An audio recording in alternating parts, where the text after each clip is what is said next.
All right, so I had one last question. It is our body armor question. You drink body armor, right? Love body armor. Love body armor. drinkbodyarmor.com. Check it out. You can also buy it on Amazon. Love the strawberry banana. Body armor's the best.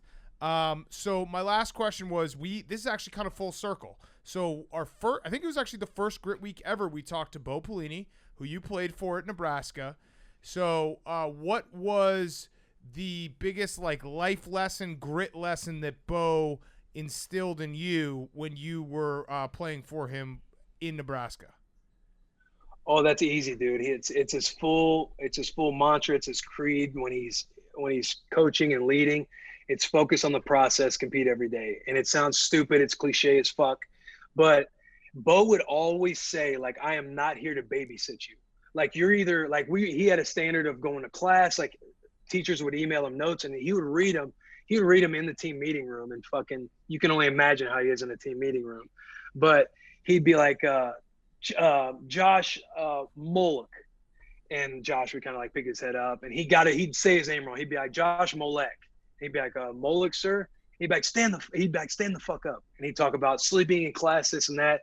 He'd fucking chuck a water bottle, and he would say basically, I'm not here to babysit you guys. You're either an all the time person or you're none of it. You're not just going to show up on Saturdays and play. You're going to go to class. You're going to practice. You're going to prepare. Everything is all about the process. If you live in a results oriented world, you're going to fail because you're going to be moved by external factors all the time. People are going to label you. You're going to buy into it because all you give a shit about is what results are being said to you and what you're trying to attain and what you might miss out on. And he's like, it's all about the fucking process. And that was probably the biggest thing Bo instilled in myself. And I know he carries it for everywhere he coaches. It's focus on the process, compete every day. And it's funny because he coached Dion in San Francisco. I was listening to your guys' interview with Dion, which was awesome. He is the best to ever do it. But he had a story about Dion because guys would want to, be swaggy or dance or do stuff in college.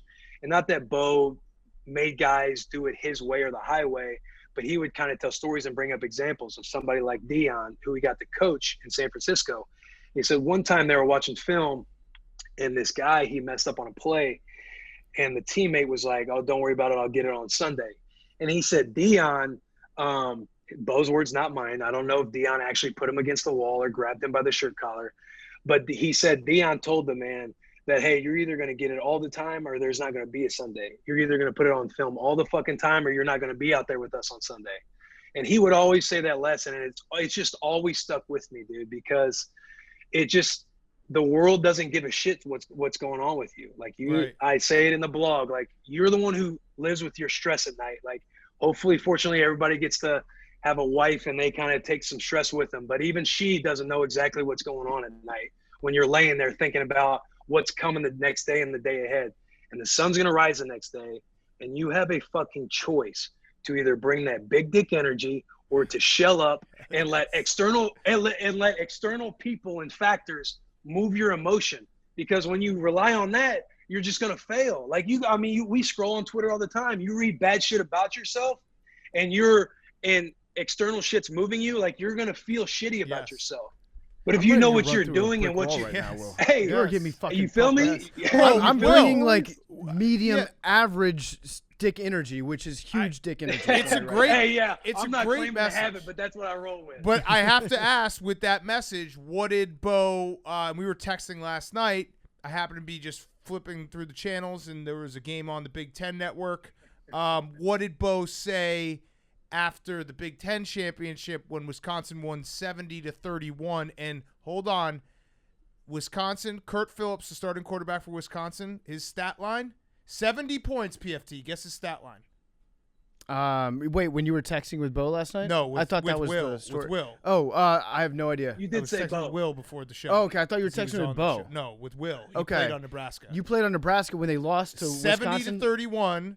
And what was the quarterback for Wisconsin's stat line? I think he probably had was it 21 for 22? He was 6 for 8 for 71 yards.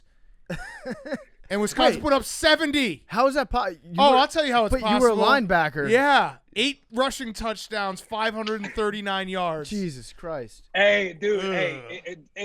Big Cat was texting me, and he's like, hey, I'm like, that game legitimately, like, I know Alec Ingold. He played at Wisconsin, and he talks about the game. Like, I try and trip Wisconsin, but truly, I never feel good about bringing up Wisconsin's name ever because I am so fucking destroyed about that performance. He's like, hey, at least Taylor Martinez, he had a solid run in the first quarter trying to make it better. Yes, he did. It doesn't make it hurt any less, dude. What did Bo say after that? Because that has to be like the Bo that you don't want to see. No, honestly, you didn't see that, Bo, because we got our shit pushed in so bad that I don't think anybody understood what was happening to us at the time. So when we were in the locker room, it was fucking sad, dude. It was just quiet. Like, everyone's just quiet, and it's just like, there is not a lot to be said. I think everybody understood what was at stake.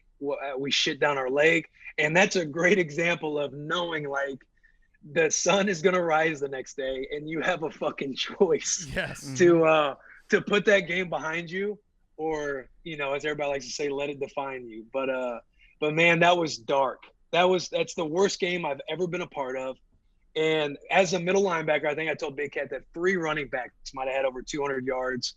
And everyone alludes to Melvin Gordon having 400 the next year, which thank God he broke the school record because it kind of took some spotlight away. We don't talk about the 3 guys that had 220 on you. Yeah. From what actually happened the year before, which I was actually like, okay, Nebraska lost, but thank God we get to kind of be put on the shelf a little bit. But, man, that's the worst game I've ever been a part of. Melvin Gordon had 216 yards on he was carries. On 9 carries. It's such a ridiculous stat line to see 70 points and 8 pass attempts and then have Melvin Gordon 9 carries, 216 yards. Hey, dude, I think I missed a big run. Like, we fucking sucked that game, dude. But I will say, Bo, if you listen to this fucking podcast, I would tell you to your face now, dude, that we didn't adjust and we only called 1 call in that personnel. And now that I'm older and understand the game a little more, I'm just thinking, why in the fuck didn't we send pressure off the edge away from the speed sweep guy? Like, we didn't adjust that game, so we take it as a team, dude. Yeah, I love you, Bo. I miss you.